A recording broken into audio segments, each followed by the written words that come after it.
Izin share Boleh. screen ya. Silakan. Oh, belum dibuka tuh. Saya coba dikasih akses. Ustaz perlu jadi host?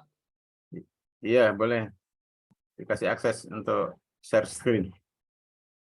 Gini Ustaz, masalahnya nih Zoom-nya tidak ada co-host ya, belum bisa menyeting co-host, jadi saya pindahkan host ke antum, jadi nanti mudah-mudahan tidak ada problem. Iya, boleh. Ya.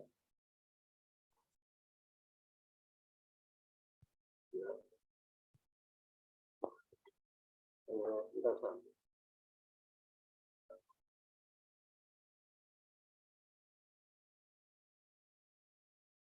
Foto dulu. Kemudian jadi host. Betul Ustaz.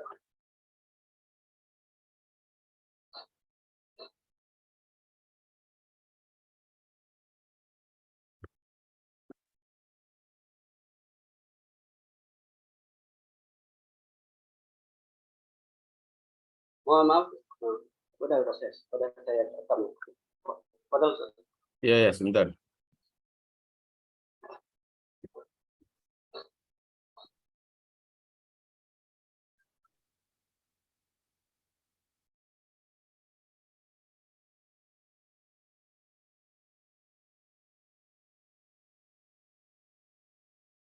Baik. Bismillahirrahmanirrahim. Assalamualaikum warahmatullahi wabarakatuh.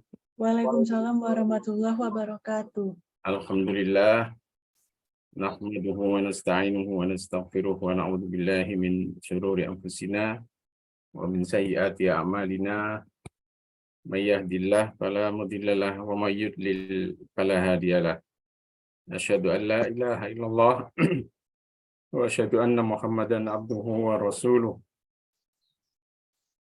Allahumma salli ala Sayyidina Muhammadin wa ala alihi wa sahbihi ajma'in, amma ba'd.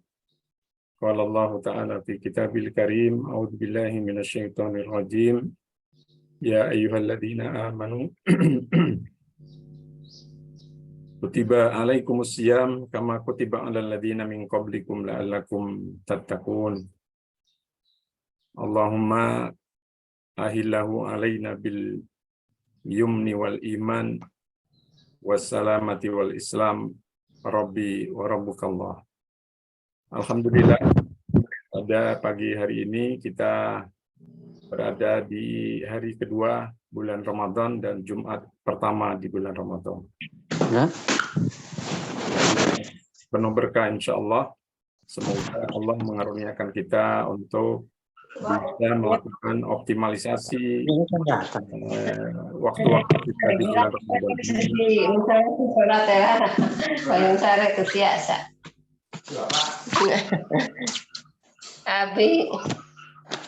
Abi, terus subuh terterakan sana. Langsung di bumi. Di bumi terberes,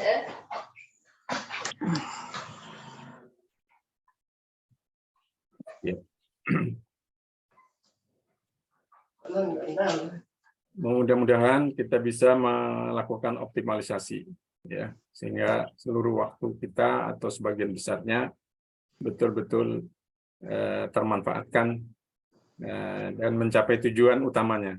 Sebagaimana disebutkan oleh Allah, tujuan puasa kita ini kan la'allakum tattaqun.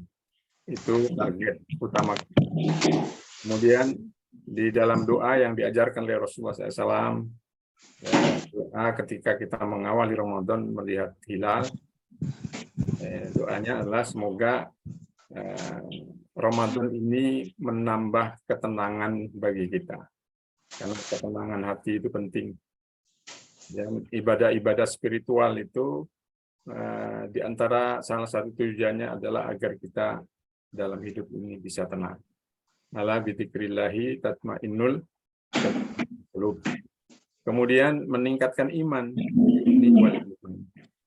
Wassalamati, kemudian juga menjamin keselamatan kita dunia akhirat. Ya, insya Allah kalau kita komitmen dengan ajaran-ajaran agama ini, kita akan dijamin keselamatan kita oleh Allah baik dunia ataupun akhirat.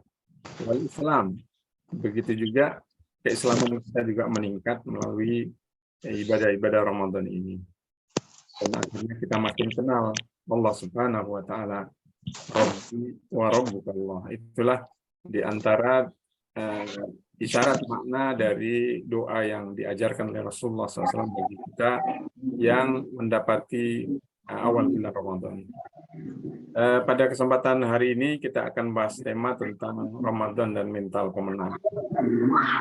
Untuk mengawali pembahasan ini, saya ingin menyebutkan sejumlah, belum seluruhnya, ya, sejumlah peristiwa yang menunjukkan bahwa bulan Ramadan ini adalah bulan kemenangan, bulan jihad bagi umat Islam. Bukan bulan untuk menunjukkan kelemahan. Justru data-data ini menunjukkan bagaimana Rasulullah SAW meningkatkan aktivitas perjuangannya itu di bulan-bulan Ramadan.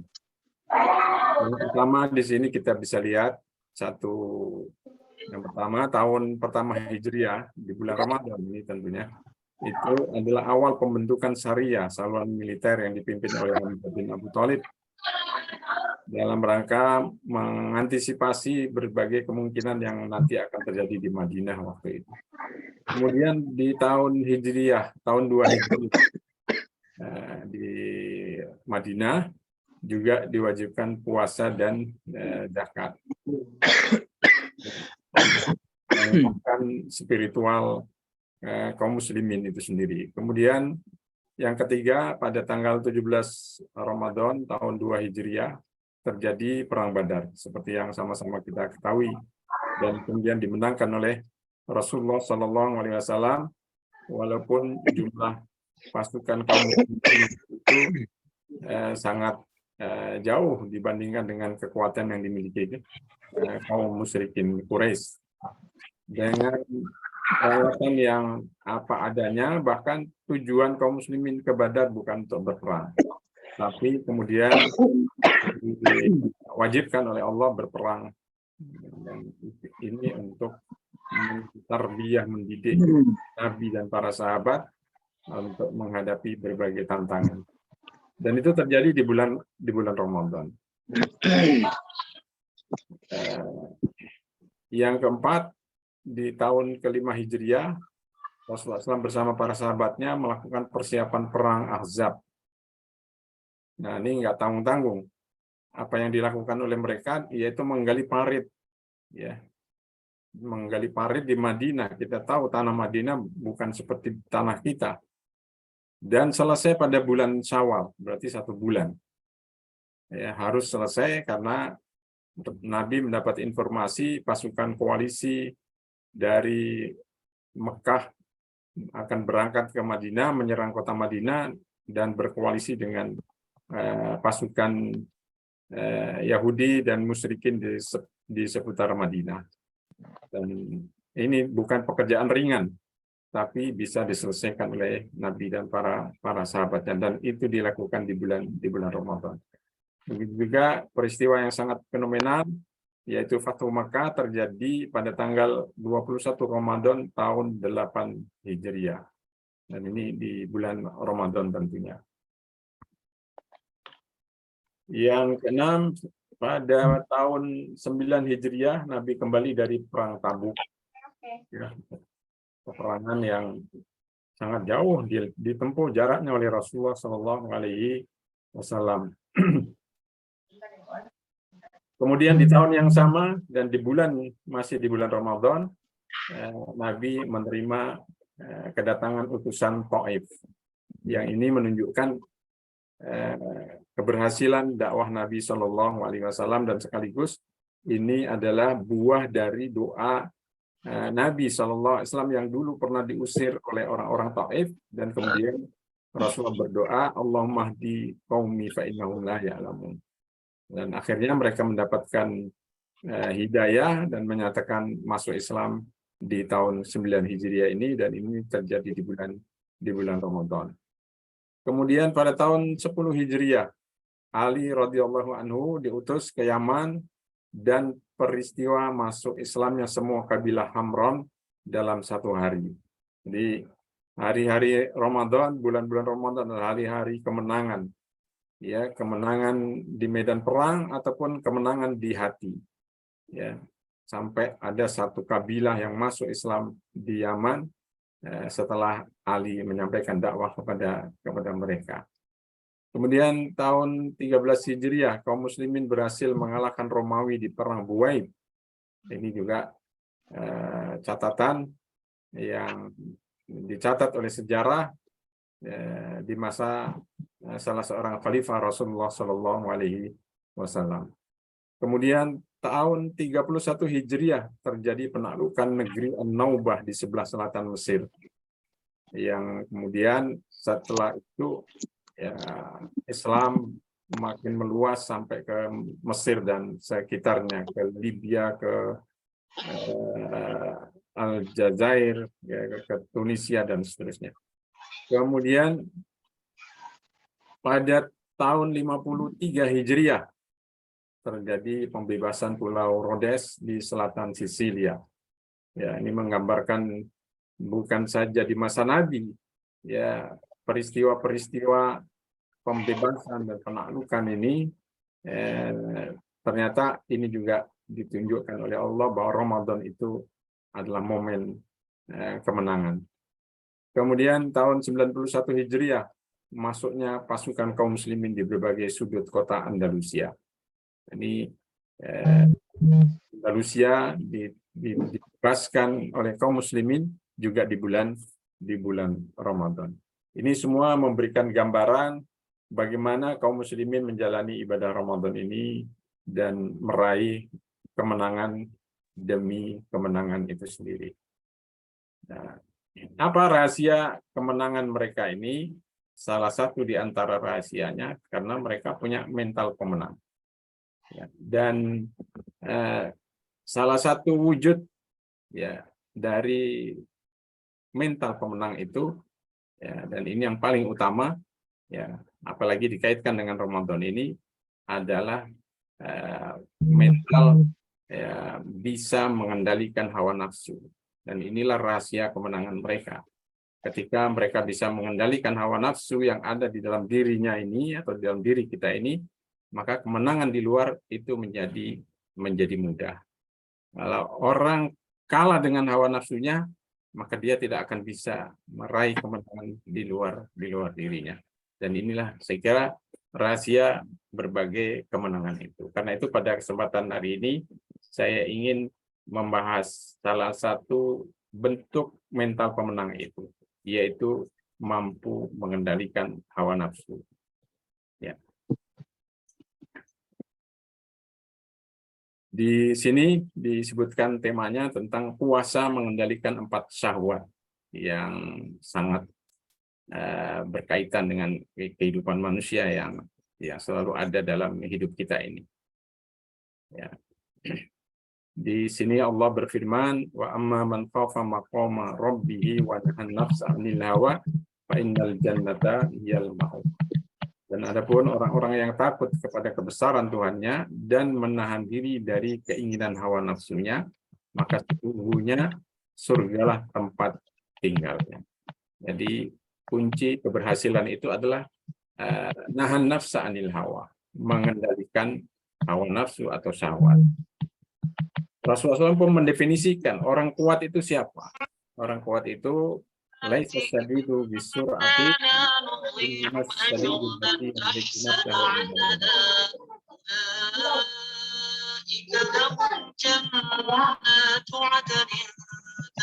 'inda saya nggak ngerti gimana ini apa ini. Oke, kembalikan ke Anda, Ustaz. Oke, kembalikan ke Anda, bisa. Anak ini nggak ngerti nih gimana caranya. Ya, tapi penting. Jadi orang kuat bukan orang yang pandai bergulat, tapi orang yang kuat adalah orang yang dapat menahan nafsunya ketika marah. Nah, Karena itu pada kesempatan hari ini kita akan membahas tentang bagaimana puasa ini mampu mengendalikan 4 syahwat. Apa 4 syahwat itu? Pertama, syahwat perut, syahwat seks, syahwat marah, dan syahwat bicara. Dan ini semua ada dirakit oleh Allah, ditanamkan oleh Allah dalam diri dari manusia ini. Karena itu kalau kita bisa mengendalikan 4 syahwat ini, insya Allah kita sukses bisa meraih kemenangan di dunia apa saja. Ya tentu dunia kebaikan. Nah, hal yang patut kita ketahui bahwa pada dasarnya setiap syahwat yang ada pada diri manusia ini untuk kebahagiaannya gitu. Bukan sesuatu negatif. Ya. Justru dirakit oleh Allah justru untuk kebahagiaan manusia itu sendiri. Nah, kesalahan ada pada penggunaannya. Jadi bukan pada adanya 4 syahwat ini pada diri manusia. Dan juga ditanamkan oleh Allah untuk agar kita memanfaatkannya untuk memakmurkan bumi. Ya, syahwat perut, syahwat makan. Ya, orang kalau nggak makan ya bisa mati. Justru dari sini seseorang harus bisa mengendalikan. Intinya agar kita bisa mengendalikan itu, karena ya kebutuhan makan itu kebutuhan fitrah manusia. Karena itu banyak sekali aturan-aturan tentang makan minum ini diberikan oleh Allah Subhanahu wa taala agar kita bisa memanage-nya. Ya, begitu juga syahwat seks juga ditanamkan oleh Allah ya untuk ya keberlangsungan eksistensi manusia itu sendiri. Ya, masalahnya manusia tidak bisa mengendalikannya sehingga terjadi kerusakan di muka bumi ini. Ya, begitu juga marah.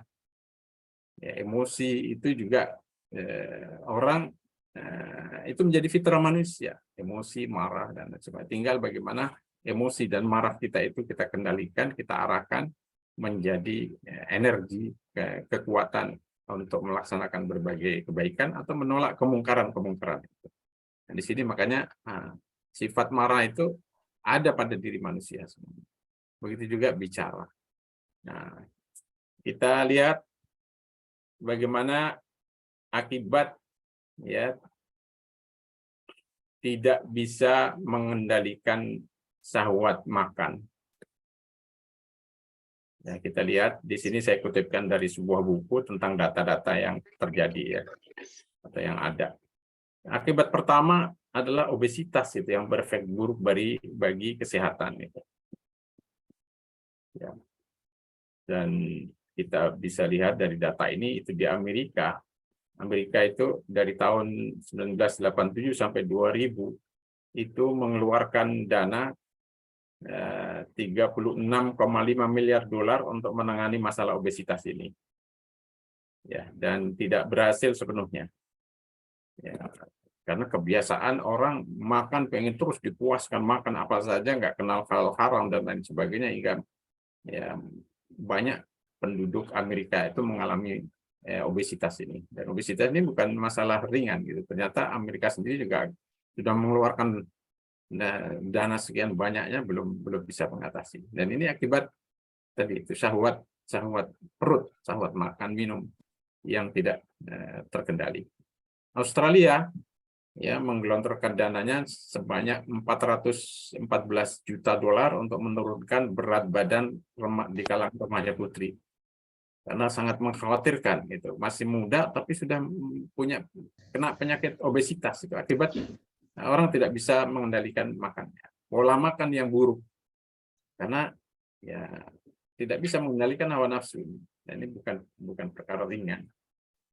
Di Inggris ada 3 miliar dolar yang dikeluarkan oleh pemerintah Inggris itu per tahun untuk menurunkan berat badan remaja putri sama. Jadi ini hanya saya sebutkan 3 contoh di negara-negara maju gitu. Belum lagi di negara-negara Arab juga ada, di negara-negara Muslim. Nggak tahu di Indonesia ini apa ada penelitian berapa persentase penduduk yang mengalami obesitas karena karena pola makan yang tidak terkendali. Kedua, ya, ini obesitas ini bisa mengurangi kecerdasan, kata.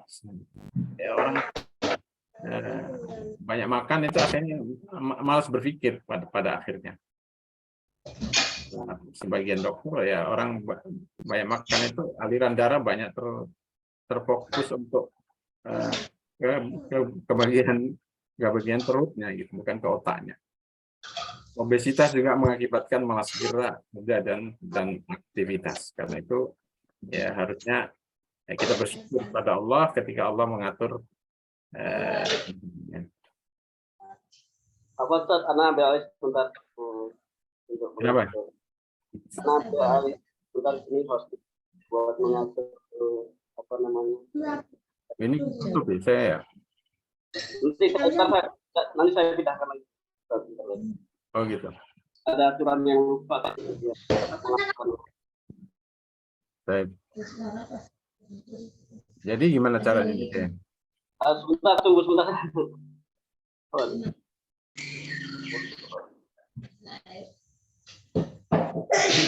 Air aja, cuma di sini aja.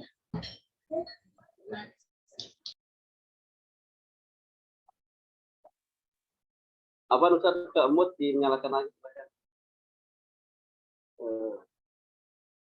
Ya, saya nggak lihat ininya nih, tampilan tayangan itunya. Apa di? Sekarang silakan lagi di-share lagi Ustaz. Tadi saya ambil alih.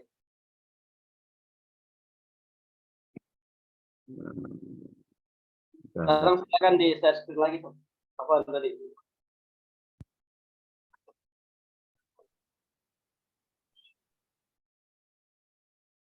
Tapi ini nggak muncul ya. Ustaz sudah jadi host sekarang. Iya, iya. Sudah saya ulangi lagi. Nah, ya.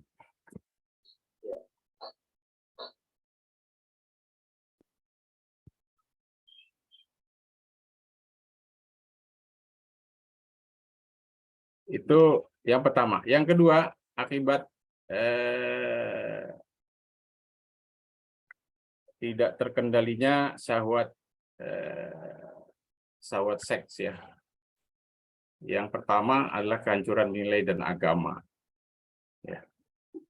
Dan sekarang ini bukan lagi apa ya, menjadi kejahatan individual, bahkan terorganisasi gitu.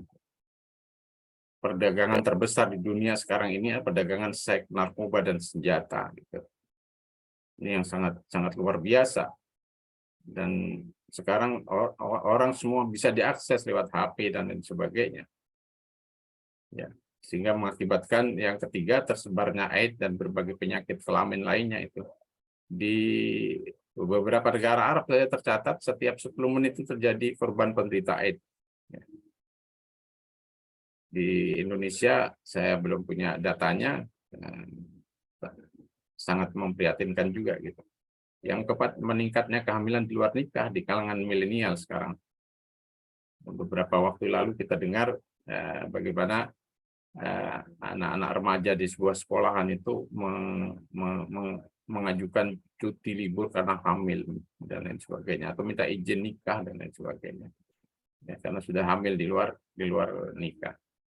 Jadi ini akibat ya manusia tidak bisa mengendalikan syahwat seksualnya.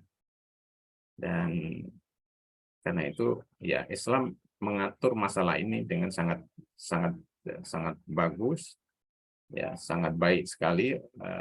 Apabila manusia mengikuti aturan-aturan yang telah ditetapkan oleh Islam, maka dia akan bisa mengendalikan. Dan orang yang tidak bisa mengendalikan syahwat seksualnya berarti orang yang kalah oleh hawa nafsu, tidak bisa memenangkan perjuangan hidupnya. Gitu. Ya. Yang ketiga, akibat syahwat syahwat bicara ya, yang tidak terkendali. Marah. Akibat syahwat marah yang tidak terkendalikan, meningkatnya KDRT. Di sini data di Amerika itu 33% wanita Amerika itu dipukul karena kemarahan atau karena mabuk dan percekcokan keluarga. Setiap hari 3 wanita terbunuh di Amerika. Ini kan berarti kekerasan terhadap wanita karena marah. Wanita Kanada, Afrika Selatan, dan Perancis itu berapa ini? 30 berapa? 36 ya persen. Wanita Jepang 56%, dan wanita India paling tinggi. Yang wanita kena KDRT di India menurut buku yang saya baca. Yang kedua, orang tua membunuh anaknya dan sebaliknya. Ini menjadi sesuatu yang hampir setiap hari kita dengar gitu di seluruh dunia ini. Termasuk di Indonesia, kejahatan ini juga terjadi. Ya, karena orang tidak bisa mengendalikan marah. Karena marah, tabrakan, senggolan sedikit, ya, orang dipukulin sampai di rumah sakit nggak bangun-bangun gitu. Ada yang meninggal gara-gara rebutan kekasih, ya, bisa dipukul sampai masuk rumah sakit, sampai sekarang belum siuman, belum sadar. Ini karena orang nggak bisa mengendalikan marahnya. Terjadi berbagai perselisihan karena masalah-masalah sepele, bahkan mengakibatkan pembunuhan. Ya, karena hal yang sangat sepele yang harusnya dia bisa memaafkan atau minta maaf dan sebagainya, tapi kemudian dia tidak bisa mengendalikan amarahnya. Nah, ini sangat berbahaya, dan sekaligus kita bisa mengetahui betapa ajaran Islam ini luar biasa. Puasa ini luar biasa, bisa membebaskan kita dari semua akibat buruk dari 4 hal tadi itu. Ya. Kemudian meningkatnya angka perceraian, ya, termasuk di negeri kita, angka perceraian terus meningkat gitu. Salah satunya karena tidak bisa mengendalikan emosi. Catatan di Amerika, 3,3 juta anak itu menyaksikan ibu mereka dipukul oleh suaminya atau kekasihnya. Dan itu akan berefek buruk, gitu. Terbentuk jiwa permusuhan setelah besar. Karena dia setiap hari lihat ibunya dipukuli bapaknya, gitu. Atau dipukuli oleh kekasihnya, kan di sana banyak kumpul kebo. Nah, apa yang terjadi? Kemudian 27% pelaku pembunuhan itu di kalangan anak-anak. Ya, sering ada berondongan tembakan itu di mall atau di stasiun, pelakunya masih tergolong anak-anak semuanya. 27% pelakunya anak-anak. Dan 90%-nya di kalangan anak usia di bawah 10 tahun. Luar biasa itu anak 10. Karena di Amerika orang itu bebas memiliki senjata. Ya, amarah tidak terkendali, di tangan ada senjata, ya terjadi. Maka menakutkan, ya. Hidup di negeri seperti ini ya sangat menakutkan. Kalau Muslim ya harus banyak berzikir pada Allah. Bisa dikelola untuk jadi takut kepada Allah. Tapi kalau orang tidak beriman bisa stres. Jadi setiap saat bisa mengalami kekerasan, ya, karena kemarahan yang tidak terkendali. Kemudian akibat bicara yang tidak terkendalikan. Rusaknya hubungan keluarga, persahabatan, bahkan negara gitu. Apalagi juga ada yang namanya buzzer dan sebagainya, dibayar untuk ngomong nggak baik sekarang jadi pekerjaan, dikelola, di manage untuk mengadu domba dan lain sebagainya. Hoak di produk gitu. Dan ini kan masuk kategori orang yang tidak bisa mengendalikan bicara. Sekarang bukan saja yang disebut bicara itu suara, tapi tulisan juga bisa menggantikan suara. Ya, bahkan pakai TikTok, pakai media-media yang lainnya. Akibatnya yang kedua, perselisihan keluarga hingga mengakibat perceraian di Barat itu 50%, di negara Muslim 40%. Ini unik. Di Barat nggak jauh beda dengan di negara-negara Muslim gitu. Berarti ini tingkat keberagamaannya sangat miris. Bahkan sampai terjadinya peperangan itu karena hoak yang diproduk oleh sebagian pengusaha. Salah satu contohnya adalah Paus Urbanus II dari Prancis mengobarkan perang salib melawan kaum muslimin di Syam dan Palestina itu dengan isu bahwa kaum muslimin telah menghancurkan kuburan Isa Al-Masih. Itu hoak ini disebarkan ke seluruh Eropa dan akhirnya mereka tersulut untuk melakukan perang karena informasi yang tidak benar. Begitu juga Israel sampai hari ini terus menyebar kebohongan sebagai pihak yang didolimi oleh kaum teroris Palestina. Padahal Israel itu yang menjajah Palestina, tapi terus di produk hoak ya bahwa Palestina didolimi oleh bangsa Arab. Begitu juga tuduhan teroris masih terus dilancarkan di negara-negara barat terhadap kaum muslimin itu. Ya, kaum muslimin kalau bicara menyebut kata khilafah saja langsung dicap sebagai teroris. Bicara jihad langsung teroris. Nah, ini hoak semuanya, hoak yang diproduk ya karena ya, kepentingan tertentu. Nah, karena itu menarik untuk membahas tentang puasa ini, ya, yaitu pengaruh puasa dalam memperbaiki aspek spiritual. Ya, puasa ini ajaran yang sangat dahsyat. Salah satu aspek yang sangat utama yang diperbaiki oleh puasa ini adalah aspek spiritual, ruhiyah kita. Aspek spiritual di dalam diri manusia ini menjadi sumber kebahagiaan individu dan masyarakat. Sebagaimana disebutkan oleh Allah Subhanahu wa taala, "Man a'rada an dzikri fa inna lahu ma'isyatan dhanka." Siapa yang berpaling dari peringatanku, maksudnya dari ajaran-ajaran Allah, dari Islam, maka dia akan memiliki kehidupan yang sempit. Jadi orang kalau tidak menjalankan ajaran Islam, dia akan mengalami kesempitan. Begitu juga sebaliknya, kalau kita menjalani ajaran Islam, termasuk puasa ini, puasa salah satu ajaran utama Islam, bahkan pilar, ya, rukun Islam. Maka kita akan terbebas dari ma'isyatan dongka ini, ya, kehidupan yang sempit. Nah, kehidupan yang sempit itu artinya ya jiwa tertutup, hati galau, dada sempit gitu. Sekalipun mungkin makanan, minuman, pakaian, tempat tinggal, kendaraannya mewah. Karena ketenangan jiwa, ya, kehidupan yang lapang itu sumbernya bukan dari materi, bukan dari kekayaan, bukan dari kendaraan yang megah, rumah yang luas, yang mewah gitu. Bukan itu semuanya. Allah menyebutkan wa man a'rada an dzikri fa inna lahu ma'isyatan dhanka. Jadi puasa ini akan membuat kita menjadi orang yang tenang. Makanya tadi itu doanya, Allahumma ahillahu alaina bil yumni wal iman. Ya Allah, jadikan bulan Ramadan ini, bulan puasa ini, ya, bulan yang meningkatkan ketenangan kami.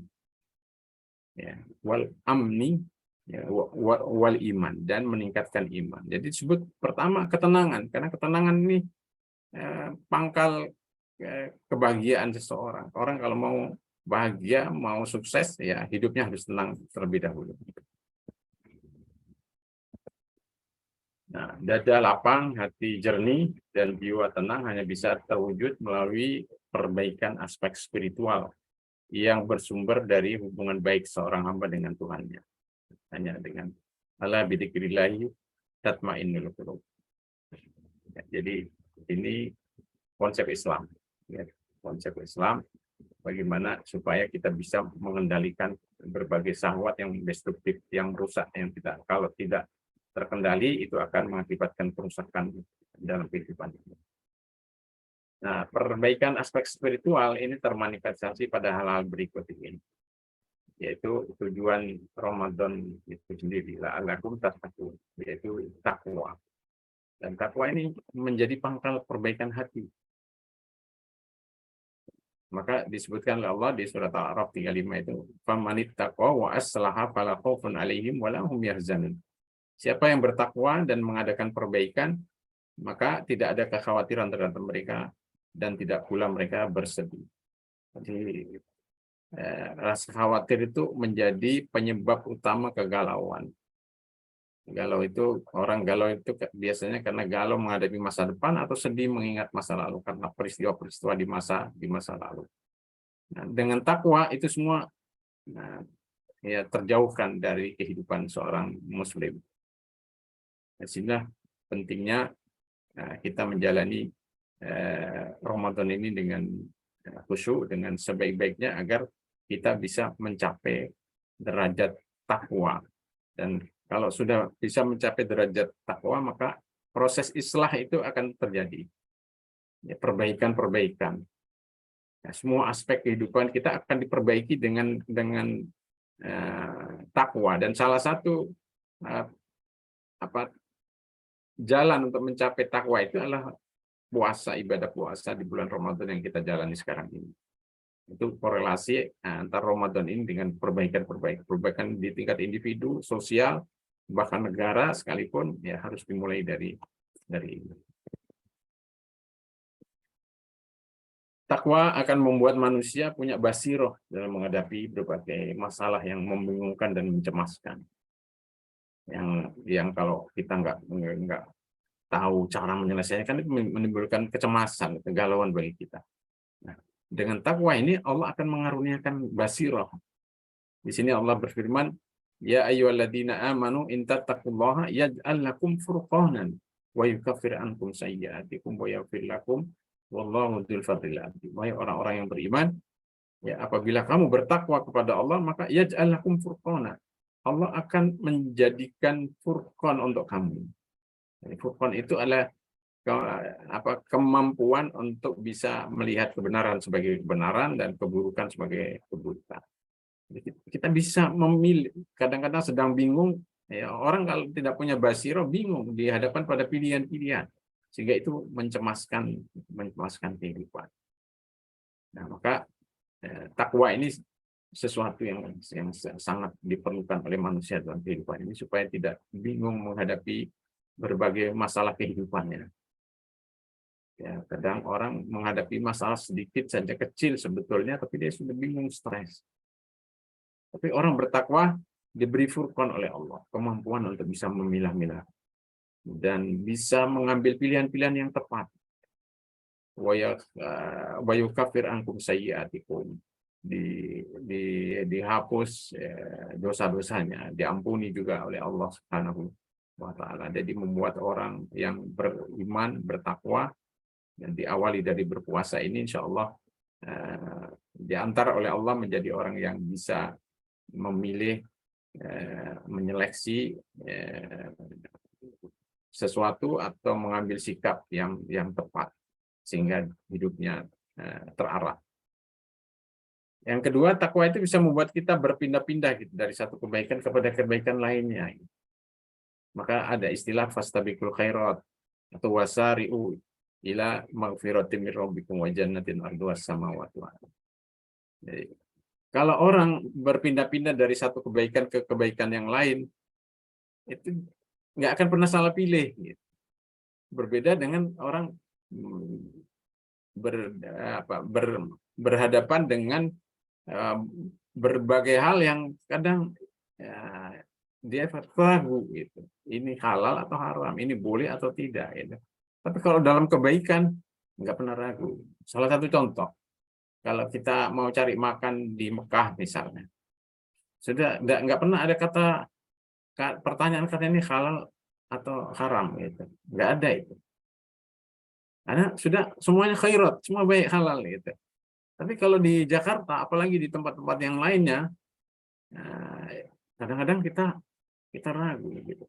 Kadang yang jual babi berjilbab, jadi bikin ragu juga gitu. Nah itu. Tapi kalau orang itu bertakwa, insya Allah akan diberikan furqan oleh Allah. Walaupun mungkin dia tidak tahu, tapi di dalam hatinya akan dimunculkan furqan oleh Allah Subhanahu wa taala. Nah, karena itu takwa ini akan membuat kita jadi hidup tenang, nyaman, pilihan selalu tepat gitu. Sehingga hatinya makin terikat dengan Allah dan berkurang keterikatannya dengan dunia. Lalu merasa perlu berkhulwat dengan Allah dan bermunajat selalu kepadanya. Dan menjadi hidupnya selalu terus dekat dengan Allah, terikat dengan Allah, hatinya terikat dengan dengan Allah. Artinya bergantung hanya kepada Allah, dan kemudian dia bisa menikmati munajat. Di Ramadan ini orang seperti ini nanti bisa menikmati munajat-munajatnya, bahkan dia bisa menikmati iktikafnya, meninggalkan seluruh aktivitas dunianya, ditinggalkan untuk menikmati pertemuannya dengan Allah Subhanahu wa taala di rumah Allah Subhanahu wa taala. Dan ini nggak mudah. Ya, jadi ini manfaat Ramadan. Ya, dari sini semuanya salah satu tujuannya supaya kita bisa mengendalikan berbagai syahwat tadi. Kemudian pengaruh puasa dalam memperbaiki aspek moral. Ini bisa kita lihat. Ya, puasa mengantar seorang muslim kepada akhlak yang mulia dan perkapatan yang tinggi, dan menjauhkannya dari hal yang rendah. Gitu. Ya, di dalam makan saja dia selektif.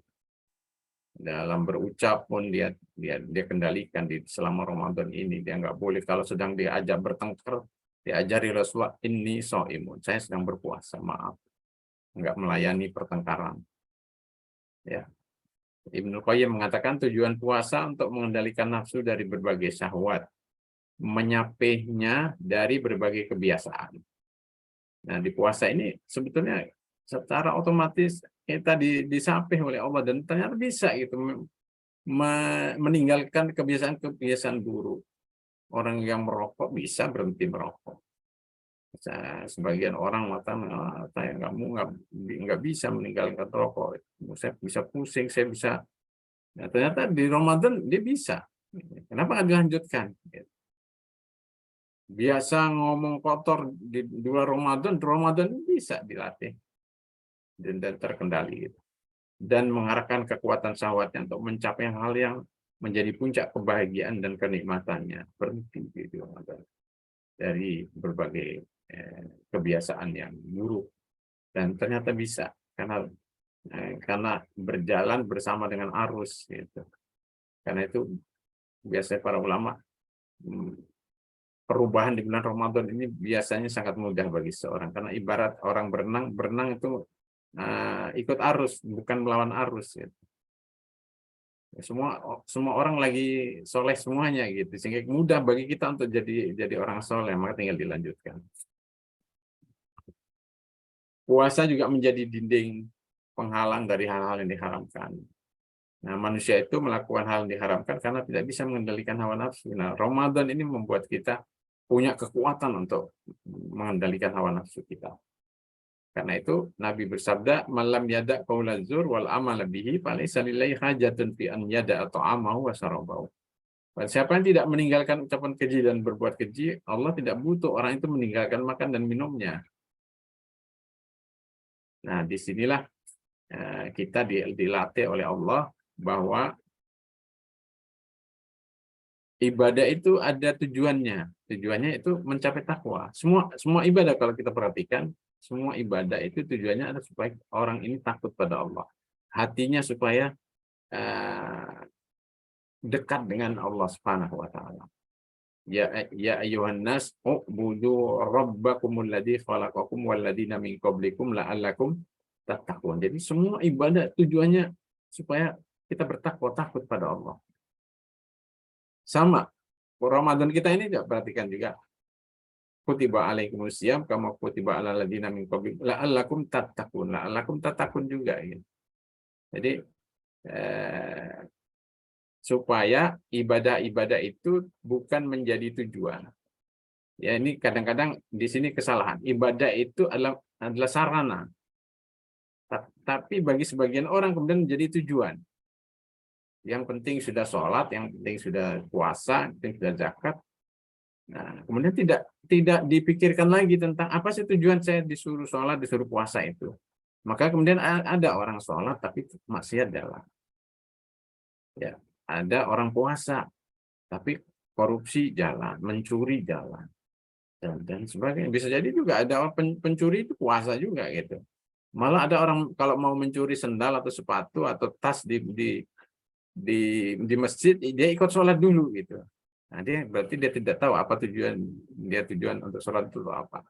Jadi orang menjadikan ibadah itu sebagai tujuan. Padahal dalam Islam ibadah itu adalah sarana untuk mencapai tujuan. Ya, walaupun tujuan itu tidak akan bisa dicapai kecuali melalui sarana yang ditetapkan oleh Allah Subhanahu wa taala. Kemudian yang ketiga juga puasa itu membebaskan seorang dari tawanan kebiasaan seperti tadi juga disebutkan. Ya, yang biasa tidur tidur panjang di Ramadan ini kita diajak oleh Allah untuk mengurangi tidur. Ya, khususnya malam-malam hari dan ini kita harus tahu nih. Kita harus tahu untuk melakukan optimalisasi di bulan Ramadan ini, optimalisasi ibadah di bulan Ramadan ini, ya mau tidak mau kita harus bisa mengatur waktu malam kita. Kenapa? Karena kebanyakan keutamaan Ramadan itu adanya di waktu malam. Dan yang kedua, memang waktu malam itu lebih utama dari waktu siang. Maka Allah meletakkan peristiwa-peristiwa penting, amalan-amalan penting itu di waktu malam. Misalnya Lailatul Qadar, ya Lailatul Qadar yang keutamanya sedemikian besar itu diletakkan di waktu malam itu. Lailatul Qadar, malam kemuliaan. Nggak ada Naharul Qadar, nggak ada. Di siangan nggak ada istilah siang Qadar, gitu nggak ada. Karena waktu malam itu memang waktu istimewa. Begitu juga Qiyamul Lail. Salat tahajud itu disebut juga Qiyamul Lail.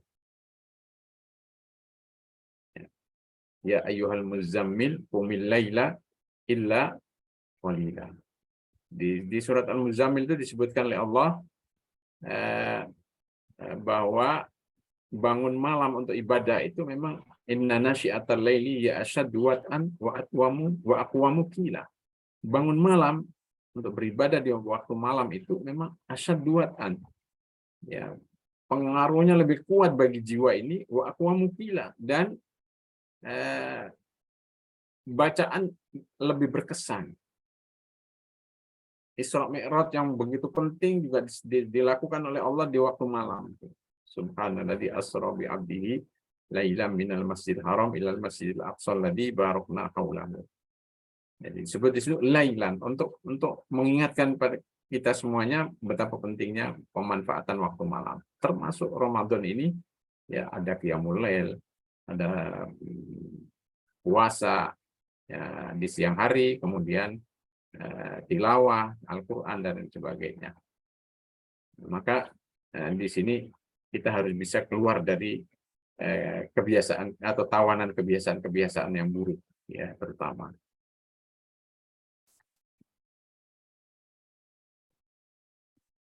Puasa juga membebaskan seseorang dari kebakhilan.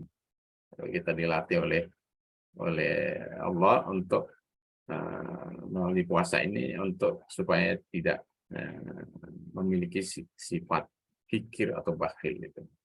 Dan bakhil ini memang berbahaya. Ya, orang tuh kadang-kadang kalau bakhil kepada dirinya sendiri juga bakhil gitu. Sampai katanya pernah ada orang kaya raya kena penyakit buruk gizi gitu.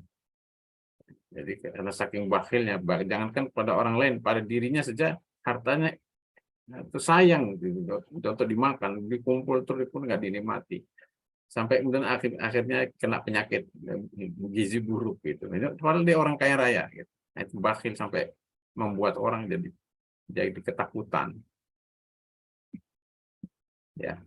Makanya Rasulullah mengajarkan supaya kita bukan hanya puasa, menjalani puasa saja, tapi memberi makan atau berbuka puasa kepada orang lain. Rasul memotivasi kita. Man fattara shaiman ya falahu ajruhu min ghairi an yanqusa min ajri syai'a. Siapa yang berbuka pada orang yang berpuasa, maka dia mendapat pahalanya tanpa mengurangi pahala orang puasa tadi itu yang diberi buka tadi itu. Nah, ini kan mengajari supaya kita jadi terbebas dari kekikiran, berbagi pada orang lain, dan itu kita bisa lihat. Alhamdulillah di Ramadan ini biasanya orang bisa menjadi dermawan, berbagi, makan ada apa berbuka on the road dan lain sebagainya, ada sahur on the road. Nah, itu luar biasa, budaya-budaya yang sangat baik untuk mendidik kita agar kita terbebas dari sifat pikir. Puasa juga mengajarkan kejujuran dan semua akhlak gitu. Tidak ada orang yang berani minum sembunyi-sembunyi gitu. Dan itu berarti kenapa dia tidak berani? Kan dia merasa diawasi oleh Allah, nggak berani nipu Allah gitu. Nah, harusnya kejujuran yang sudah kita latih 1 bulan ini bisa kita lanjutkan gitu di luar Ramadan. Kata psikolog itu mengatakan orang itu kalau dilatih melakukan satu perbuatan 6 sampai 21 kali itu sudah cukup untuk membuat perbuatan yang dilatih itu menjadi karakternya gitu. Tapi aneh dengan puasa ini 30 hari tapi kadang-kadang belum menjadi karakter dalam kejujuran. Yang korupsi itu juga orang Islam itu sebagian. Yang mungkin sudah berpuasa sudah 40 kali gitu, 40 tahun berpuasa, tapi puasa yang melatih kita kejujuran itu belum jadi karakter. Ini problemnya. Problemnya adalah tadi itu, menjadikan puasa ini sebagai tujuan, bukan media, bukan sarana. Puasa itu sendiri bukan tujuan, tapi la'allakum tattaqun, supaya jadi orang yang bertakwa, takut pada Allah. Kemudian puasa membiasakan akhlak ifah, harga diri, menjaga kehormatan diri, enggak melacurkan diri, dan juga menjaga kesucian. Ya, jadi kita dibiasakan untuk itu semua, bahkan zahiran wa batinan gitu. Secara lahir batin kita diajari oleh Allah dengan melalui puasa ini untuk menjadi orang yang berakhlak bersih, menjaga harga diri, menjadi tangan yang di atas, bukan tangan yang di bawah. Itu kan berarti hikmah. Kemudian pengaruh puasa ini dalam memperbaiki aspek akal. Jadi bukan hanya moral, spiritual, tapi juga akal kita tercerahkan lewat puasa ini. Bahkan dalam Islam itu akal itu menjadi sandaran pembebanan dalam ilmu usul fikih atau fikih itu disebut manatut taklif. Artinya orang kalau nggak ada akalnya nggak wajib sholat, nggak wajib puasa. Nah, di sini namanya akal itu jadi sandaran pembebanan, sandaran pemberian kewajiban. Kalau ada akalnya dia wajib. Kalau hilang akalnya ya makanya orang gila itu nggak wajib, ya nggak punya kewajiban. Orang tidur juga begitu. Orang tidur sedang hilang akalnya, sedang melayang, maka dia terbebas dari pembebanan ini. Yang kedua, puasa seperti kita ketahui, ya puasa ini tujuan mencapai takwa, dan puasa ini pada akhirnya takwa ini pada akhirnya membuka wawasan pengetahuan kebaikan itu, bahkan hikmah. Perhatikan di surat Al-Baqarah 282 ini, wattaqullaha wa yu'allimukumullah. Wallahu bikulli syai'in alim. Dan bertakwalah kepada Allah, Allah mengajarmu. Ya. Jadi orang itu kalau bertakwa, insya Allah akan diajari oleh Allah Subhanahu wa Ta'ala. Ya, diajari bagaimana berbisnis yang menguntungkan tanpa melakukan hal-hal yang dilarang oleh Allah. Bagaimana memilih pilihan-pilihan yang mungkin banyak, tapi dia bisa diantar oleh Allah memilih sesuatu yang terbaik. Itu karena ketakwaan. Mudah belajar ilmu apa saja bisa dipelajari, jadi bisa jadi orang yang pembelajar cepat gitu. Karena ketakwaan. Bahkan dikasih hikmah oleh Allah. Hikmah itu biasanya lebih dalam daripada ilmu. Ya, hikmah itu adalah kepahaman yang sangat mendalam. Itu biasanya disebut dengan hikmah. Nah, yu'til hikmah may yasha. Allah memberikan hikmah ini kepada siapa saja yang dikehendakinya. Wa may yu'tal hikmah, siapa yang diberi hikmah oleh Allah, faqad utiya khairan katsira, maka dia akan diberi kebaikan yang sangat banyak. Jadi semua jadi hikmah, sikapnya arif, ya perkataannya arif, nggak pernah tersangkut masalah, Itu hikmah itu. Tapi kalau orang sering kena masalah, berarti dia nggak punya hikmah, karena nggak bisa mengatur diksi yang tepat. Selalu dia pilih diksi-diksi yang kasar, yang kemudian mengantarkan dia bermasalah dengan pengadilan, dengan polisi, dan sebagainya. Ya, wa mayadzakaru illa ulul albab. Dan orang yang kemudian pada akhirnya bisa mengambil pelajaran itu hanya orang-orang cerdas, punya akal cerdas. Dan itu dimulai dari hikmah yang dikaruniakan oleh Allah Subhanahu wa taala kepada kita. Karena itu ya, aspek pengetahuan, aspek akal ini juga kaitannya erat dengan puasa yang kita jalani. Ya, dengan puasa insya Allah akal kita tercerahkan, wawasan kita menjadi luas. Puasa menjadikan akal manusia lebih aktif dan lebih mudah mengerti. Karena seperti dikatakan sebagian orang itu, karena jika perut kekenyangan itu bisa menghilangkan kecerdasan. Ya, malas ikut kajian, pengennya tidur mulu. Kalau udah kekenyangan kan begitu, maka jangan sampai makan kekenyangan. Buka puasa juga jangan nafsu diperturutkan, apalagi minum. Kalau kebanyakan akhirnya nggak bisa terawih. Ya, bisa berpikir cerdas. Kata hikmah Arab itu mengatakan al-batona tudhibul fatona. Ya. Kekenyangan itu bisa menghilangkan kecerdasan. Betul. Siapa yang banyak makan ya banyak tidur akibatnya. Banyak tidur dan akhirnya banyak terhalang dari banyak kebaikan gitu. Ini hidupnya hanya tidur tadi. Yang kemudian banyak membaca dan mendengarkan Al-Quran. Di Ramadan ini kita akan dimotivasi terus membaca Al-Quran atau mendengarkan Al-Quran ketika kita tarawih. Nah, itu kalau kita simak, kita dengarkan dengan baik, kita coba pahami maknanya, atau kita rasakan getaran-getaran di hati kita, itu akan menguatkan gitu dasar-dasar pengetahuan seorang muslim sehingga akal dan hatinya tercerahkan. Ini kesempatan luar biasa. Karena itu coba dalam membaca Al-Quran ini jangan hanya membaca teksnya tapi baca terjemahannya. Mulai ditambah. Targetnya jangan hanya target ini saja gitu, target berapa kali khatam. Tapi coba mulai baca terjemahannya, renungkan, resapi, jadikan pelajaran gitu. Karena tujuan Al-Quran itu diturunkan diantaranya untuk dipahami.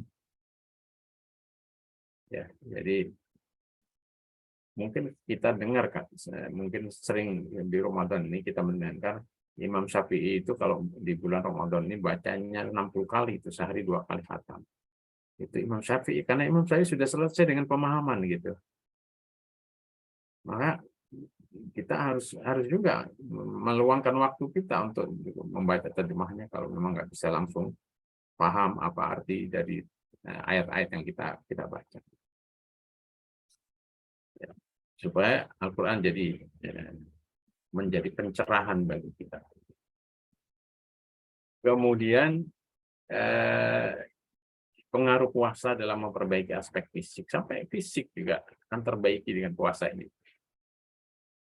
Dan itu kemenangan bagi kita. Hubungan puasa dengan kesehatan fisik sangat nyata sekali.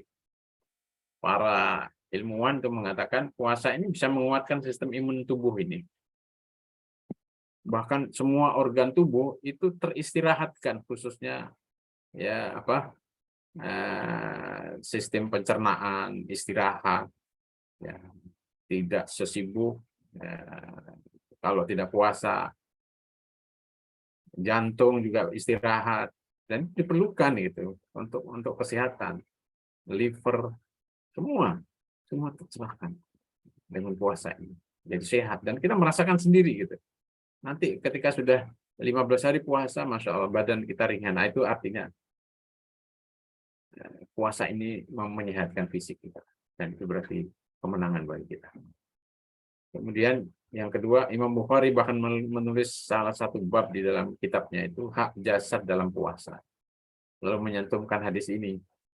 Ya, hadis ini adalah nasihat Rasulullah kepada Abdullah bin Amr bin As yang waktu itu dia ingin terus berpuasa tanpa henti. Lalu dinasihati oleh Rasulullah, sum waftir, puasa dan berbukalah, kum wanam, Ya, bangun malam tapi juga tidur, ada tidur. Fa innali jasadika 'alaika haqqan. Karena jasadmu punya hak. Wa innali 'ainika 'alaika haqqan. Matamu juga punya hak. Wa innali zaujika 'alaika haqqan. Istrimu juga punya hak. Ya supaya seimbang, sehat. Sehat spiritual, sehat fisik juga. Itu ajaran Islam. Ya. Dan supaya kita jadi kuat, ya, kuat lahir batin.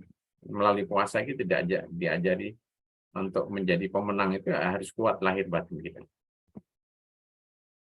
3, Islam ini melarang puasa tanpa putus itu. Ya, innaka latasumud dahra. Ini masih nasihat Rasulullah kepada Abdullah bin Amr bin As. Rasulullah dapat informasi, saya dapat informasi bahwa kamu puasa terus-menerus. Ya. Wa taqumul lail, dan bangun malam terus-menerus. Faqultu na'am. Lalu saya jawab ya. Qala, kata Rasulullah SAW, innaka idza fa'alta dzalika hajamat lahul ain. Ya, kamu kalau melakukan itu matamu akan lelah, ya, ngantuk pada akhirnya juga. Jiwa juga juga letih. Karena itu sampai kemudian Rasulullah SAW mengatakan la soma man soma daro, enggak ada nilainya puasa, enggak dapat pahala orang yang puasa terus menerus.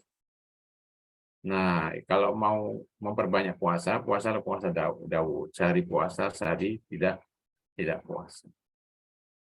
Tapi dia masih mengatakan, ya saya lebih dari itu. Diarahkan untuk puasa Daud. Ya, itulah kaitannya puasa dengan pengendalian 4 syahwat tadi itu. Yang dari sini mudah-mudahan kita bisa mewujudkan salah satu karakter mental pemenang, yaitu bisa mengendalikan syahwat dan hawa nafsu.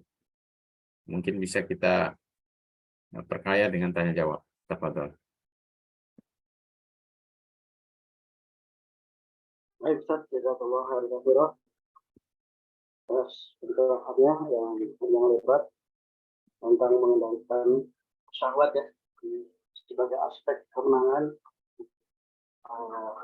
dalam berbagai hal. Tadi sudah disampaikan contoh-contoh kemenangan atau perjuangan di bulan Ramadan yang dilakukan oleh Rasulullah sendiri dan para sahabat.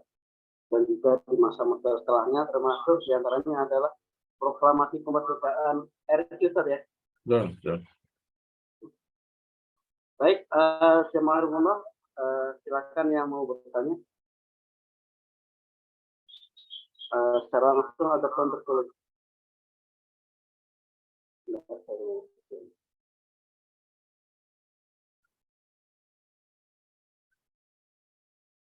Jika ada yang secara langsung agar atau langsung nyalakan mic-nya, boleh.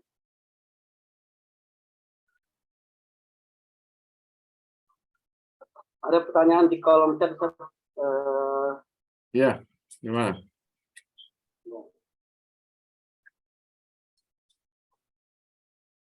Dari Pak Usman Hadi, izin bertanya, apakah yang membedakan puasanya para sahabat dengan puasanya umat sekarang, Pak? Ini dia ngechatnya langsung japri ke saya, jadi nggak muncul nih. Iya. Beda puasa para sahabat dengan puasanya umat saat sekarang, yang begitu lemah secara pemikiran, lemah rupiah, sehingga masih banyak berbuat dosa ataupun gampang marah seperti tadi ya. Iya. Walaupun di bulan Ramadan. Ini pertanyaannya bedanya, apakah beda atau enggak gitu pertanyaan. Ya, yang membedakan itu adalah kualitas kualitas spiritual. Kemudian juga rata-rata itu para sahabat puasanya itu sambil perang, sebab beberapa kali peperangan seperti tadi itu kita lihat itu dilakukan di bulan Ramadan gitu. Jadi Ramadan itu tidak membuat mereka lemah gitu, atau dijadikan alasan untuk melemahkan diri gitu. Tapi justru Allah mentarbiyah, mendidik para sahabat itu dengan tugas-tugas yang sangat berat. Gitu. Nah, disitulah kemudian puasa itu menjadi madrasah yang luar biasa itu. Sampai kemudian Rasulullah SAW harus mengeluarkan ini gitu, saking semangatnya para sahabat dalam satu perjalanan perang. Puasa itu kan kalau dalam perjalanan perang Rasulullah membolehkan tidak puasa. Tapi ini sebagian besar sahabat tuh nggak mau kalau tidak berpuasa. Sampai kemudian pernah terjadi peristiwa menjelang terjadinya pertempuran itu ada beberapa sahabat itu jatuh pingsan gitu. Nah, di situ kemudian Rasulullah mewajibkan harus buka puasa. Ya. Artinya itu menggambarkan betapa sahabat itu dengan puasa, walaupun boleh punya punya rukhsah, keringanan untuk tidak berpuasa, tapi nggak digunakan sampai harus jatuh pingsan. Gitu. Nah, karena sudah keterlaluan, akhirnya Rasulullah memerintahkan semua sahabat semua untuk berbuka hari itu. Nah, bedanya di zaman kita, kadang-kadang kita dalam satu perjalanan yang nyaman, naik pesawat, hanya mungkin ke Surabaya, balik lagi, tinggalnya juga di hotel, nggak puasa itu. Ya, walaupun mungkin kalau dikaji secara hukum ya masuk di kategori safar dari jaraknya gitu. Tapi mungkin nggak mengaitkan dengan kondisi. Nah, disinilah harusnya kita memahami ayat itu, wa antasumu khairul lakum ya in kuntum ta'lamun. Puasa itu lebih baik bagi kamu kalau kamu tahu gitu. Tapi kadang orang mencari celah-celahnya di zaman sekarang ya. Celah-celahnya safar sedikit saja udah makan, intinya ya, nggak tahan, nggak kuat puasa. Itu barangkali yang membedakannya. Sahabat itu semangat dengan puasanya, menikmati dan tidak dijadikan sebagai alasan untuk tidak beraktivitas gitu. Tapi justru meningkatkan aktivitasnya. Sementara kita menjadikan puasa sebagai alasan untuk mengurangi aktivitas. Bisa jadi itu salah satu bedanya. Ya, jadi semangat puasanya harus dapat ya, cara ruhiyahnya, cara pengendaliannya, ya. Jadi Ya. Tidak menghentikan atau mengskip kegiatan yang strategis seperti jihad dan mungkin amar ma'ruf nahi munkar. Seperti pada saat sekarang ini ada kebijakan-kebijakan yang mungkin dirasakan zalim ya. Terus Ya. ada protes dari mahasiswa itu sah-sah saja ya. Ya. Ya, seperti kebijakan apa namanya? Mungkar kalau diperlukan ya nggak apa-apa di bulan Ramadan. Demo juga boleh ya. Ya.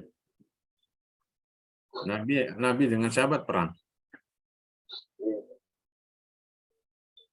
Ada pertanyaan dari Bu Ida Farida, bagaimana puasanya orang yang dia masih harus berhutang karena kebutuhan. Apakah itu karena kurang takwa atau kurang basirah? Ya, itu terpulang pada kejujuran orang yang bersangkutan. Apakah karena menunda-nunda atau karena memang nggak mampu gimana gitu. Jadi kita harus jujur pada diri kita sendiri. Mungkin sudah mampu tadinya untuk dibayar puasanya, tapi ditunda-tunda akhirnya ketemu Ramadan lagi gitu. Nah itu kita sendiri yang paling tahu itu.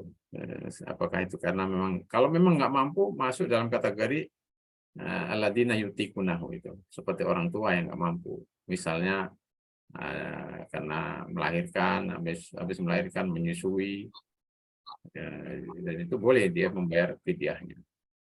Setelah menyusui, hamil lagi misalnya, jadi terus menerus ya. Tapi harus ya, utang uang atau utang materi? Utang uang maksudnya. Ya, kalau utang uang ya tidak mempengaruhi puasa. Ya, apalagi kalau memang dia belum mampu membayarnya, ya itu tidak mempengaruhi sah tidaknya puasa seseorang. Tapi kalau dia sudah mampu dan tidak membayar, mengulur-ulur, ya berarti dia berdosa. Ya, sebab Kata Rasulullah, matrul ghani dzulmun. Orang kaya yang bisa sebetulnya dia sudah bisa bayar utang tapi diulur-ulur itu kezaliman. Jadi, tapi nggak mempengaruhi sah tidaknya puasa seseorang. Ya, yang mempengaruhi pahala puasa itu bisa berkata jujur, berkata bohong, kemudian menipu dan lain sebagainya, itu secara hukum puasanya ya, tetap sah, tapi mungkin nggak dapat pahala tadi itu, berkata bohong, surkau lanjut tadi. Ya, seperti itu. Ada lagi jamaah orang tua yang mau bertanya? Baik, terakhir dari saya Ustaz, di bulan Ramadan ini kan kita sudah berdoa lama ingin berjumpa dengan bulan Ramadan untuk beribadah secara maksimal agar mendapat keutamaannya gitu. Akan tetapi sering terjadi situasi kondisi yang menyebabkan kita tidak optimal menjalani berbagai ibadah di bulan Ramadan, seperti mungkin kurang istilahnya ataupun sikapnya optimal gitu karena misalnya menjadi panitia ini dan itu, misalnya ada kegiatan yang harus kita ikuti amar ma'ruf nahi munkar, bahkan atau barangkali harus mudik ke kampung halaman ketemu dengan orang tua karena kesempatan satu-satunya cuma di menjelang Lebaran itu, jadi 10 hari terakhir kadang-kadang digunakan untuk mudik. Apakah kondisi-kondisi pengecualian atau dalam bahasa Arab mustasnayat gitu ya, seperti itu kita tetap mendapatkan keutamaan puasa seperti termasuk Lailatul Qadar. Ya, yang pertama tadi itu jaga semangat. Yang penting semangat untuk optimalisasi Ramadan. Nah, di sini Rasulullah SAW ada atau Allah Subhanahu wa Ta'ala memberikan isyarat gitu. Untuk bisa optimalisasi waktu-waktu malam kita itu kita bisa memanage-nya dengan tidur siang di waktu qailulah. Dan tidur siang itu kebutuhan manusia. Disebutkan oleh Allah di surat Ar-Rum itu ya. Wa min ayatihi manamukum fil laili wan nahar. Di antara tanda kekuasaan Allah itu adalah tidur kamu di waktu malam dan siang. Jadi jangan lupa dan siang. Tapi siangnya enggak lama-lama. Karena siang itu bukan waktu untuk tidur, tapi waktu sebentar untuk tidur. Supaya bisa merefreshing otak kita. Dan kemudian mengambil energi untuk aktivitas di waktu malam. Maka Rasulullah kemudian mengajari apa yang disebut dengan qailulah, tidur siang sebentar. Dan ini diceritakan oleh Anas bin Malik. Anas bin Malik itu mewakili remaja gitu. Nah, beliau mengatakan kami dulu para remaja kalau hari Jumat tuh datang ke masjid lebih awal, kemudian setelah selesai Jumatan kami tidur di masjid sebentar. Nakilu itu tidur sebentar. Tidur sebentar itu mungkin 10 menit, 20 menit, paling lama 1 jam. Nah, itu sangat bagus sekali untuk kita amalkan, untuk kemudian kita ngambil energi supaya di waktu malamnya kita bisa maksimal. Jadi waktu malam kita mungkin hanya perlu tidur 3 jam atau 4 jam cukup, sisanya kita gunakan untuk tilawah, tahajud, munajat, istighfar pada Allah. Nah, adapun berkaitan dengan kegiatan-kegiatan lain, mungkin untuk mudik dan sebagainya ya, kalau bisa ya jangan setiap tahun mudik ya, supaya kita nggak kehilangan momen-momen penting itu. Atau kalau mau mudik tetap lakukan tarawih di jalan. Kalau ada masjid mampir sholat ya mulai dulu, baru lanjutkan lagi gitu. Jadi kadang-kadang kita mudik karena macet dan sebagainya, ini ketinggalan tarawihnya nggak sempat karena kena macet di jalan gitu. Tapi kalau ada niat, nggak akan walaupun saya mudik, ya saya akan tetap menjaga tarawih qiyamul lail saya, tilawah saya, bisa. Yang penting ada kemauan gitu. Saya kira itu. Baik, ada waktu 9 menit lagi yang ingin ditanya kembali, silakan. Pak Doni, apa mau bertanya? Ini ada yang bertanya di kolom chat, nah ini fikih puasa, Ustaz. Apakah ketika sudah terdengar azan subuh masih boleh minum, Ustaz? Masih misalnya belum sempat minum dari sahur. Ya, kalau belum sempat minum takut ini, sebagian orang nggak tahu ini. Kalau di Masjidil Haram tuh sering saya lihat itu banyak orang udah adzan tapi masih minum gitu. Mungkin karena nggak sempat minum kali. Tapi sebaiknya kita berhati-hati. Ya, sebaiknya berhati-hati dan lihat waktu, kan kita punya jam, punya ini, ya hati-hati. Mungkin kalau darurat takut membahayakan ini, ya bismillah. Kalau mungkin orang yang melakukan itu beranggapan adanya belum selesai gitu, mungkin waktunya belum tuntas. Ya, Gitu. Tapi mengkhawatirkan itu, sebaiknya dihindari. Sekali-kali boleh, Ustaz, kalau kondisi darurat. Kalau darurat, ya. Jangan menjadi kebiasaan, Ustaz, ya. Betul. Dan jangan difatwakan juga, itu boleh begitu. Jangan dimasalkan, boleh jadi nanti malah nunggu azan baru minum. Iya. Iya. Silakan, ada yang lain? Jika tidak, maka saya akan serahkan kepada Pak Kiai untuk closing statement dan menutup dengan doa. Ya. Baik. Ya, mudah-mudahan ini kesempatan Ramadan kita sudah dipertemukan oleh Allah dengan Ramadan tahun ini. Bisa jadi ini Ramadan terakhir kita, ya, karena kita semua tidak tahu. Maka semoga kita bisa mengoptimalisasinya. Dan kalau kita bisa mengoptimalisasi bulan Ramadan tahun ini yang bisa jadi Ramadan akhir bagi kita, insya Allah akan memudahkan kita, memberi peluang besar bagi kita untuk bisa menikmati surga Allah Subhanahu wa Ta'ala. Ya, amin ya rabbal alamin. Mari kita tutup forum ini dengan sama-sama membaca doa. Kita awali dengan Al-Fatihah. Semoga Allah memberikan kekuatan ya, bagi kita semuanya untuk menjalani ibadah Ramadan ini, beri kesehatan.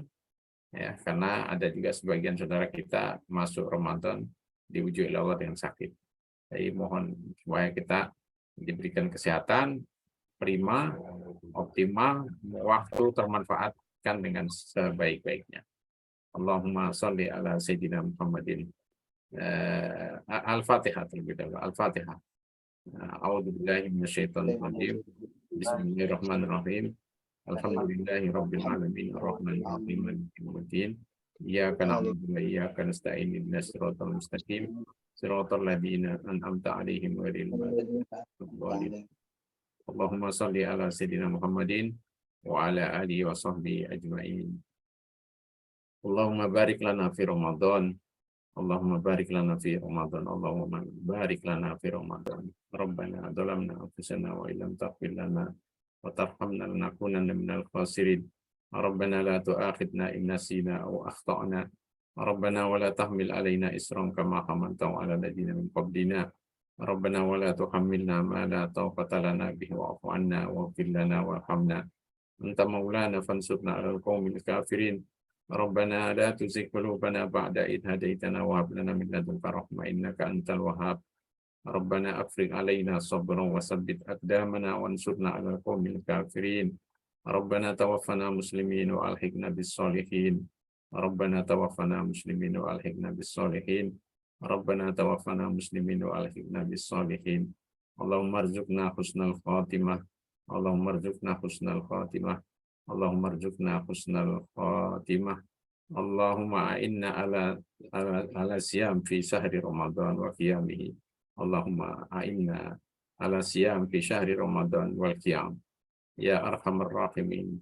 Ya dzal jalali wal ikram. Rabbana hab lana min azwajina wa dhurriyyatina qurrata a'yun waj'alna lil muttaqina imama. Rabbana atina fid dunya hasanah wa fil akhirati hasanah wa qina adzabannar. Subhana rabbika rabbil izzati amma yasifun wa salamun alal mursalin walhamdulillahi rabbil alamin. Ya rabbal alamin. Jazakallah khairan katsira Pak Aun Bagus Saleh atas kajian pada awal Ramadan ini. Semoga menjadi tambah bekal kita untuk menjalani ibadah kita yang 28 hari lagi gitu. dengan lebih optimal dengan tetap menjalankan agenda kegiatan keumatan ya, dakwah dan sebagainya, amar ma'ruf nahi munkar, dengan tetap menginginkan tercapainya visi dan misi Ramadan itu sendiri. Baik, bagi para jamaah yang ingin mengulang video rekaman ini nanti bisa nonton di channel YouTube RPS TV ketika sudah kami upload nanti ya. Mohon maaf jika di awal-awal ada kurang kondisifan dari pelaksanaan meeting ini karena Zoom hari ini agak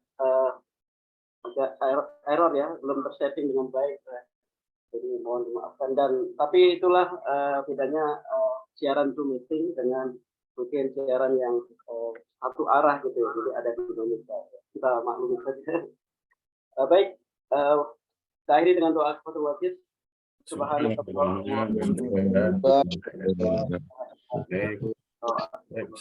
warahmatullahi wabarakatuh. Waalaikumsalam warahmatullahi Barakallahu jami'an. Amin. Ya. Salam dari saya. Assalamualaikum warahmatullahi wabarakatuh. Waalaikumsalam Warahmatullahi wabarakatuh. Izin keluar Ustaz. Anda boleh selamat jajan. Izin menutup Zoom ya.